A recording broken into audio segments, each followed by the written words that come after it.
ka na akong anak, bisag tiguwang na tulog na, Diyos ko. Pero hindi, gumigising siya, nag-ML yan. Na yung mga kadlawon na, usay, mabadlong na ako na kapag mata na. Kaya nagsayo di siya tulog, kaya magkadlawon, maganda man ng signal. Nag-ML na. Ako kita siya gingnan sa una. Sabi ko ako, ang problema na imuhang ML ha. Pero pag once gani mo, mubo imuhang grado, ipas kag yun, ako siya gingnan.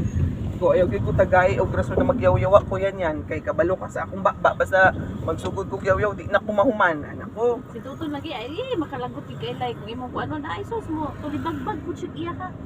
Kana siya inon dili.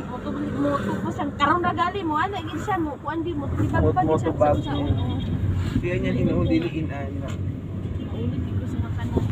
Nara tong ano anak ni Jason siguro na. Ano mo yung classmate man yun ni Tonton? Manag kulay, okay, sige, go. Bakala nakasbukin ako ito na sa pag-discarding ko ba? Mana ko kayo mong istoryahan ko na.